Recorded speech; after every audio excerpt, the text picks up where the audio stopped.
하나님의 말씀 같이 보겠습니다. 함께 나눌 말씀은 요한복음 11장 21절에서 27절, 또 39절에서 40절 말씀입니다. 요한복음 11장입니다. 제가 받들어 읽겠습니다. 요한복음 11장에 기록된 하나님의 말씀입니다. 마르다가 예수께 여짜오되 주께서 여기 계셨더라면 내 오라버니가 죽지 아니하였겠나이다. 그러나 나는 이제라도 주께서 무엇이든지 하나님께 구하시는 것을 하나님이 주실 줄을 아나이다. 예수께서 이르시되 네 오라비가 다시 살아나리라. 마르다가 이르되 마지막 날 부활 때에는 다시 살아날 줄을 내가 아나이다. 예수께서 이르시되 나는 부활이요 생명이니 나를 믿는 자는 죽어도 살겠고 무릇 살아서 나를 믿는 자는 영원히 죽지 아니하리니 이것을 네가 믿느냐? 이르되 주여 그러하여다. 주는 그리스도시요 세상에 오시는 하나님의 아들이신 줄 내가 믿나이다. 39절입니다. 예수께서 이르시되 돌을 옮겨 놓으라 하시니 그 죽은 자의 누이 마르다가 이르되 주여 죽은 지가 나흘이 되었음에 벌써 냄새가 나나이다. 예수께서 이르시되 내 말이 네가 믿으면 하나님의 영광을 보리라 하지 아니하였느냐 하시니 돌을 옮겨 놓으니 예수께서 눈을 들어 우러러 보시고 이르시되 아버지여 내 말을 들으신 것을 감사하나이다. 항상 내 말을 들으시는 줄을 내가 알았나이다. 그러나 이 말씀하옵는 것은 불러선 무리를 위함이니 곧 아버지께서 나를 보내신 것을 그들로 믿게 하려 함이니이다. 이 말씀을 하시고 큰 소리로 나사로야 나오라 부르시니 같이 읽겠습니다. 죽은 자가 수족을 배로 동인 채로 나오는데 그 얼굴은 수건에 쌓였더라. 예수께서 이르시되 풀어놓아 다니게 하라 하시니라. 아멘. 아멘. 제가 잠시 기도하겠습니다. 하나님 아버지 감사합니다. 아버지 하나님, 오늘도 저희들에게 이 복된 날을 허락하시고 또 저희를 이 은혜의 자리로 인도해 주셔서 감사합니다. 하나님, 저희들도 말씀 앞에 서게 됩니다. 성령님께서 함께 하셔서 말씀을 저희 심령 가운데 조명해 주시고 깨달을 수 있도록 도와주시옵소서. 예수님의 이름으로 기도드립니다. 아멘. 지난주에 말씀드렸지만 요한복음 11장 전체는 예수님이 죽은 나사로를 살리신 그 표적과 그 결과에 대해서 기록하고 있습니다. 주님이 나사로를 살리신 표적은 요한복음에 기록된 7번째 표적으로 주님의 사랑과 긍휼뿐만 아니라 주님의 놀라운 그런 신적 능력을 잘 보여주고 있습니다. 오늘은 지난주에 이어서 주님께서 요단강 건너편 베다니에 계시다가 나사로와 그의 누이 마르다 또 마리아가 살고 있던 예루살렘 근처에 있는 베다니로 오셔서 그곳에서 하셨던 말씀과 나사로를 살리신 그 표적을 이렇게 살펴보면서 말씀을 통해서 주시는 교훈들을 한번 생각해 보도록 하겠습니다. 주님은 나사로가 병이 들었다는 소식을 듣고도 바로 가지 않으시고 계시던 곳에 이틀을 더 계신 후에 나사로의 가족들이 있던 그 예루살렘 근처에 베다니로 가셨습니다. 그리고 그때는 나사로가 죽은 지 이미 나흘이나 지난 때였습니다. 그런데 11장 19절에 보니까 예루살렘으로부터 많은 유대인들이 와서 오라비를 잃은 누이들을 위로했다고 기록하고 있습니다. 베다니는 예루살렘에서 한 5리 정도밖에 안 되는 가까운 마을이기는 했지만 그렇게 많은 사람들이 와서 조문을 했다는 것은 바로 그 나사로와 누이 마리아 마르다가 참 좋은 사람이었다는 것, 잘 살았던 또 다른 사람들과 좋은 관계에 있던 그런 사람들이었다는 것을 말해주는 것 같습니다. 그렇게 사람들이 와서 조문을 하고 있을 때 마침내 주님은 제자들과 함께 베다니에 도착했는데 아마 그때 누군가가 주님이 오셨다는 말을 그 누이들에게 전했던 것 같습니다. 주님이 오셨다는 말을 듣고 마르다는 즉시 주님에게 왔습니다. 하지만 마리아는 집에 그대로 있었습니다. 오라비 나사로가 아프다는 소식을 전했을 때 주님이 즉시 오셔서 치료해 주지 않아서 마리아는 못내 서운했던 것 같습니다. 주님을 만난 마르다도 주님이 그곳에 계셨더라면 자기 오라버니가 죽지 않았을 것이라고 그렇게 아쉬운 마음을 표현했습니다. 하지만 마르다는 몹시 그렇게 슬픈 상황이었지만 주님에 대한 변함없는 신뢰, 변함없는 믿음을 고백했습니다. 22절을 우리 같이 한번 읽어보도록 하겠습니다. 요한복음 11장 22절입니다. 22절 한번 보여주세요. 예, 같이 한번 읽어보겠습니다. 시작. 저는 이제라도 주께서 무엇이든지 하나님께 구하시는 것을 하나님이 주실 줄을 아나이다. 아멘. 마르다의 이 말은 전체적인 문맥을 봤을 때 나사로가 이미 죽었지만 주님이 원하시면 살릴 수 있을 것이라고 믿고 오라비를 살려달라고 했던 그런 말은 아니었던 것 같습니다. 하지만 주님은 마르다의 그 말을 듣고 그의 오라비가 다시 살아날 것이라고 말씀하십니다. 그러자 마르다는 마지막 부활 때에 그의 오라비가 다시 살아날 것을 안다고 대답하죠.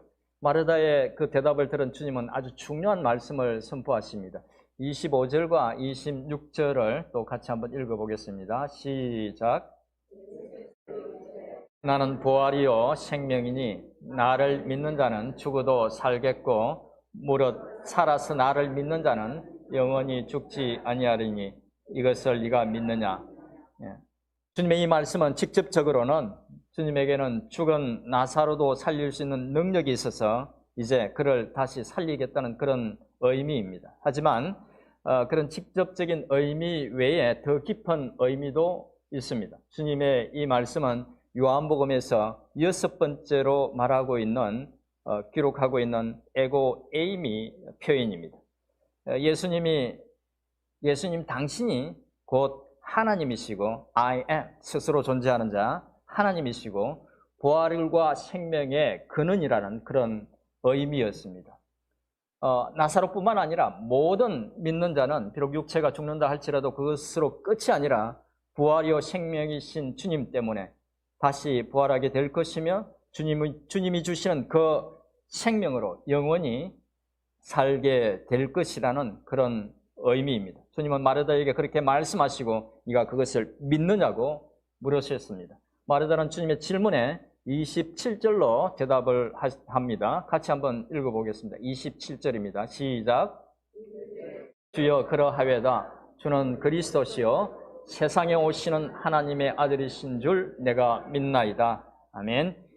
마르다의 고백을 보면 놀랍게도 수제자 베드로가 주님에 대해서 고백했던 것과 거의 같다는 것을 알 수 있습니다. 그렇죠? 우리는 마르다 이 고백을 보면서 마르다에 대한 오해를 좀 바로잡을 필요가 있습니다. 누가복음 10장 38절 이하에 기록하고 있는 내용 때문에 사실 많은 사람들이 마르다에 대해서 오해하고 있는 부분이 있습니다. 예수님이 마르다와 마리아의 집에 방문하셨을 때 마르다는 예수님을 대접하는 일로 예수님과 그 제자들을 대접하는 일로 몹시 바빴습니다. 그런데 동생 마리아는 바쁜 언니를 도와주지 않고 얄밉게도 주님 발치에 앉아서 주님 말씀만 듣고 있었습니다. 마르다는 그런 동생이 마음에 들지 않아서 주님에게 가서 주님이 동생에게 명해서 언니를 좀 도와주라고 말해 줄 것을 그렇게 요구했죠. 주님은 그때 마르다에게 마르다야 네가 많은 일로 염려하고 근심하나 그러나 몇 가지만 하든지 혹 한 가지만이라도 족하니라 그렇게 말씀하시면서 오히려 동생 마리아의 편을 들어주셨습니다. 그 일 때문에 사람들은 마르다는 일만 열심히 했지 신앙적으로는 좀 부족하다고 생각하는 경향이 있습니다. 하지만 오늘 주님과의 대화에서 보듯이 마르다의 신앙은 굉장히 성경적이고 정확했습니다. 마르다는 예수님이 누군지를 정확히 알았습니다. 우리 27절에서 보는 것처럼 마르다는 예수님이 그리스도이시며 성육신하신 하나님의 독생자라고 고백하고 있습니다. 신학적인 용어로 말하자면 분명한 크리스탈로지, 기독론이 있었던 것입니다. 뿐만 아니라 마르다는 마지막 날에 자기 오라비가 다시 살아나게 될 것이라고, 부활하게 될 것이라고 그렇게 확신하면서 고백했습니다. 그러니까 종말론, 에스카톨로지라고 그러는데 종말론에 대한 분명한 이해도 있었던 것입니다. 마르다는 결코 신앙적으로는 잘 모르면서 일만 열심히 하다가 화가 난 혹은 짜증이 난 그런 사람이 결코 아니었습니다. 주님을 따라다녔던 제자들 못지않게 누구보다 반듯한 신앙을 가지고 있었던 것입니다. 여러분들도 주님께 마르다와 같은 그런 고백을, 또 마르다와 같은 그런 어떤 신앙을 가질 수 있기를 축원드립니다. 주님과 그런 대화를 나눈 마르다는 이제 동생 마리아에게 가서 주님이 부르신다는 말을 전합니다.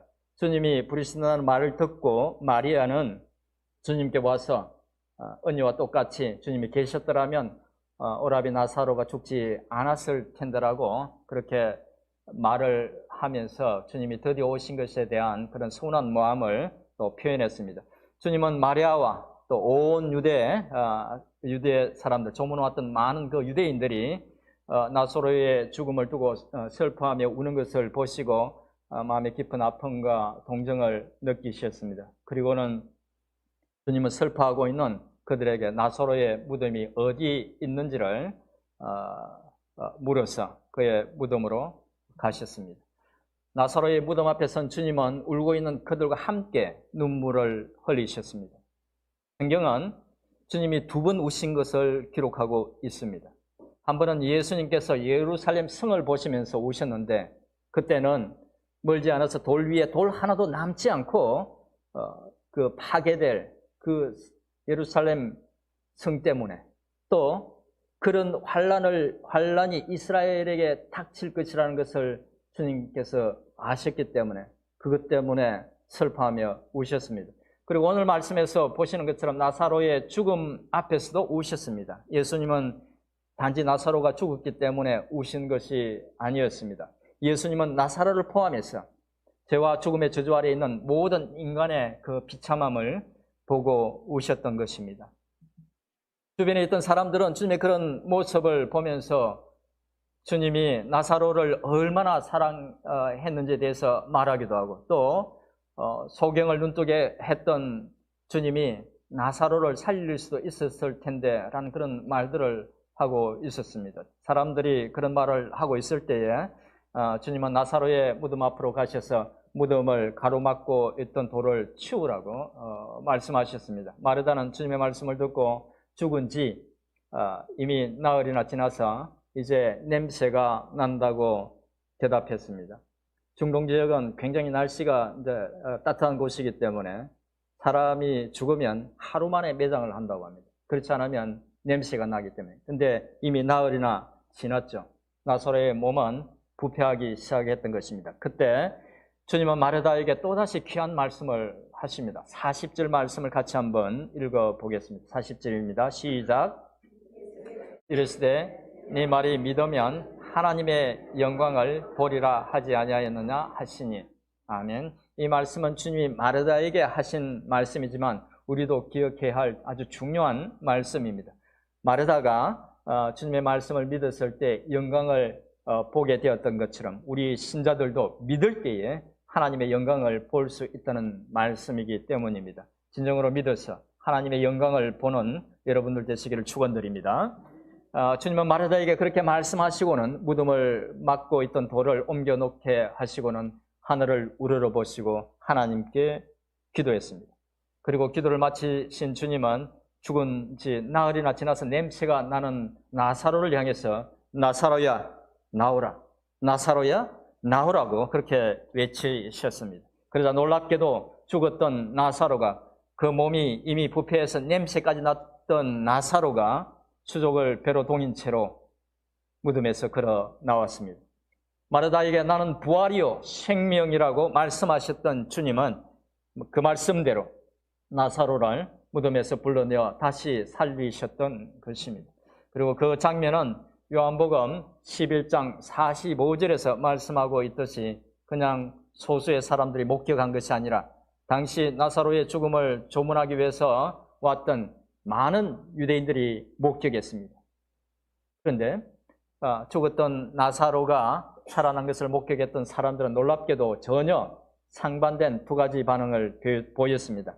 많은 이들은 주님이 행하신 그 놀라운 표적을 보고 주님을 믿었습니다. 하지만 일부 다른 사람들은 주님이 그런 표적을 행하셨다는 것을 유대 종교 지도자들에게 달려가서 그 사실을 보고했습니다.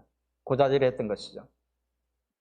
유대 종교 지도자들은 그 일로 수많은 사람들이 주님을 믿게 되자 그들은 마침내 주님을 죽일 방도를 찾기 시작했습니다. 그리고 그 일이 있은 지 두세 달이 지난 다음 6월절에 주님은 제자들에게 예언하셨던 대로 유대 종교 지도자들의 그 모함과 순동으로 십자가에서 죽으셨습니다. 이상에서 제가 이제 주님이 죽으셨던 나사로를 살리신 표적과 그 결과로 일어났던 일들에 대해서 말씀을 드렸는데, 이제 이 표적이 예수님에 대해서 말하고 있는 중요한 두 가지 사실과 그 사실에 대해서 신자가 가져야 할 태도에 대해서 생각해보고 오늘 말씀을 마치겠습니다. 첫째는 주님은 죽은 자를 산 자처럼 불러내시는 그런 능력의 참 메시아라는 것과 신자는 이 사실에 대한 분명한 믿음이 있어야 한다는 것입니다. 주님은 나사로를 무덤에서 불러내심으로 죽은 자도 부활시킬 수 있는 신적 능력이 있다는 것을 보여주셨습니다. 사실 주님은 이전에도 죽었던 사람을 살린 적이 있었습니다. 새 공간복음에서 마태마가 누가복음에서 기록하고 있는 내용으로 주님은 죽은 그 해당장 야이로의 딸, 해당장 야이로의 그 죽은 딸을 살리내신 적이 있었습니다. 또 누가복음 7장에 기록하고 있는 내용으로 주님이 나인성 과부의 그 죽은 아들, 이제 무덤에 묻기 위해서 들고 나가는 관에 들어있던 그 아들을 살린 적도 있었습니다. 두 경우는 그 자체로 놀라운 표적이었지만 두 사람 모두 죽은 지 얼마 안 됐던 사람들입니다. 그 이야기를 들은 사람은 죽은 것처럼 보였지만 정말로 죽은 것이 아닐 수도 있다는 표적에 대해서 약간의 어떤 의심을 제기할 수도 있었습니다. 그러나 나사로의 경우는 요한복음 11장 17절에서 말씀하고 있는 것처럼 그는 죽은 지 나흘이나 지났고 그의 몸은 이미 부패하기 시작해서 악취가 났습니다. 주님은 그런 나사로를 무덤에서 불러내어서 부활시켰었던 것입니다.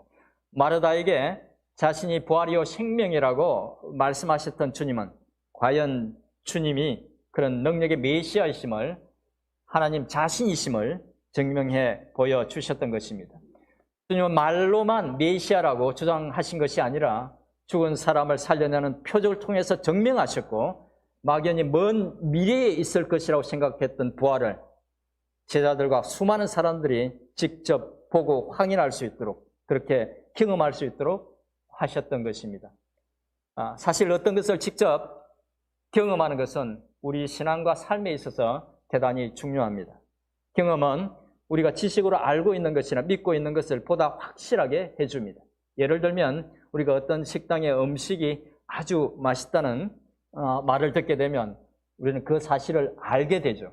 하지만 그 식당이 음식을 잘한다는 소문을 들어서 알고 있는 것과 직접 가서 음식을 먹어보는 것은 전혀 다릅니다.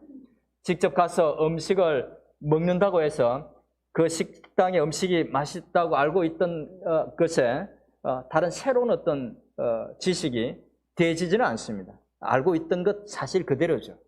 하지만 직접 음식을 먹는 경험은 전혀 다른 느낌을 갖게 해줍니다. 마찬가지로 하나님이 우리를 사랑하시며 돌보신다는 것을 알고 있는 것과 그것을 경험하는 것은 전혀 다른 차원의 이야기입니다. 우리에게는 그런 신앙적인 경험이 있어야 합니다. 작은 것일지라도 기도 응답의 경험이 있어야 하고 일상 속에서 하나님이 함께 하신다는 그런 경험들이 있어야 합니다.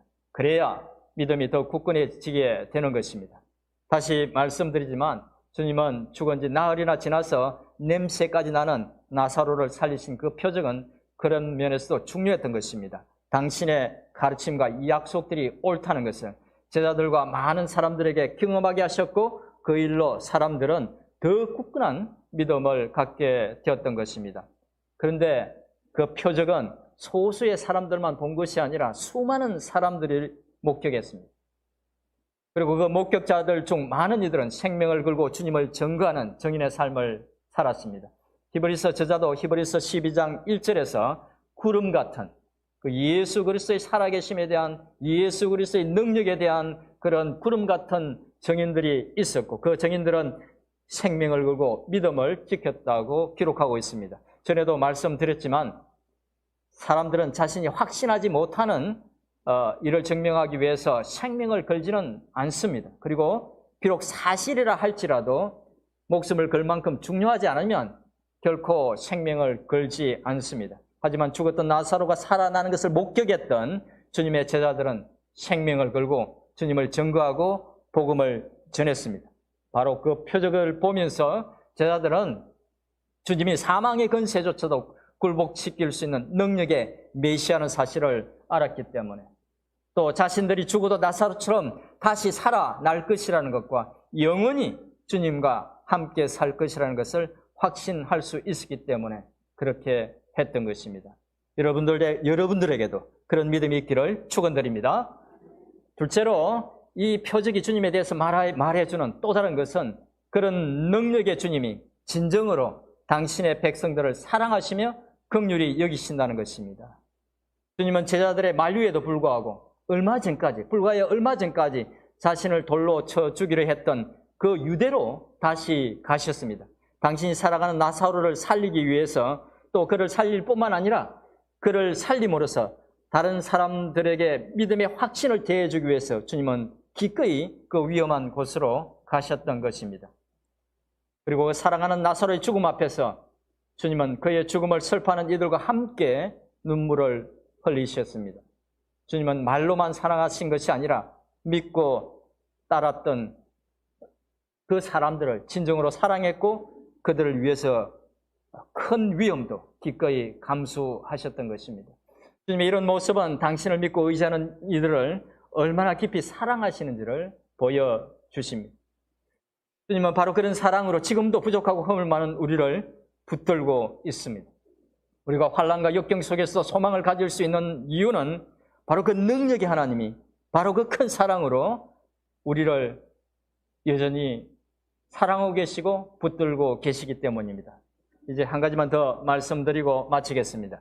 나사로의 표적을 통해서 주님은 능력의 주님일 뿐만 아니라 긍휼과 사랑의 주님이라는 것을 살펴봤습니다. 그런데 성경의 모든 내용들이 그러하듯이 이 모든 것들을 듣고 보는 이들에게 결단을 요구합니다. 사도 요한이 기록하고 있는 주님이 하신 말씀과 표적도 단순히 그런 사실이 있다는 것을 우리에게 알려주기 위한 것이 아니라 믿음의 반응을 요구하고 있다는 것입니다. 표적을 본 제자들과 많은 유대인들이 주님을 더 확실히 믿었던 것처럼 여러분들도 더 큰 믿음 갖게 되기를 축원드립니다. 이제 말씀을 정리하겠습니다. 오늘은 예수님이 행하신 표적들 중에서 가장 놀라운 표적인 죽은 지 나흘이나 지났던 나사로를 무덤에서 마치 산자를 불러내는 것 같이 불러내어서 다시 살리신 그 주님의 그 표적과 함께 이 표적을 통해서 드러난 두 가지 중요한 주님의 모습에 대해서 우리가 생각해 봤습니다. 표적을 통해서 드러난 주님은 죽음조차도 아무런 힘을 쓸 수 없는, 죽음조차도 아무런 저항을 할 수 없는 능력의 주님이셨습니다. 또한 그 주님은 당신의 백성들의 아픔과 슬픔을 알고 위로하시는 사랑과 긍휼의 주님이셨습니다. 바로 그 주님은 오늘도 우리를 향해서 말씀하십니다. 나는 부활이요 생명이니 나를 믿는 자는 죽어도 살겠고 무릇 살아서 나를 믿는 자는 영원히 죽지 아니하리라. 주님의 이 말씀이 우리의 영혼을 사로잡기를, 그래서 남은 생애 동안 흔들리지 않는 굳건한 믿음으로 살아가는 우리 모두가 될 수 있기를 주님의 이름으로 축원드립니다. 주신 말씀 생각하면서 한 1, 2분 정도 통성으로 기도하겠습니다.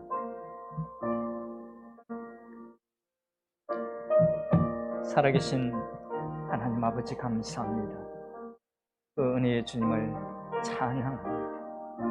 능력의 주님을 찬양합니다. 아버지 하나님, 귀한 은혜의 말씀으로 우리를 격려하시고 저희를 소망 가운데 살게 하신 감사합니다. 주님, 주님이 그 능력의 주님이심을, 주님이 그 사랑의 주님이심을, 긍휼의 주님이심을 잊지 말게 하옵소서. 그 주님 붙들고 승리하는 아버지는 우리 모두가 될 수 있도록, 이 부족한 것이 될 수 있도록 하나님 은혜를 다하여 주시옵소서. 찬양하고 의시합니다. 아버지 하나님 감사합니다. 주님 사랑합니다. 주님 사랑합니다. 의지합니다. 주님, 오늘도 말씀을 통해서 주님이 부활과 생명의 주님이심을 일깨워 주셔서 감사합니다. 죽은 나사로를 살리신 표적을 보고 제자들을 포함한 많은 사람들이 더욱 주를 굳게 믿게 된 것처럼 저희 또한 주님에 대한 더 굳건한 믿음을 갖는 저희 모두가 될 수 있기를 소원합니다. 주님, 저희 약한 믿음을 붙들어 주셔서 굳건하게 만들어 주옵소서. 예수님의 이름으로 기도드립니다. 아멘.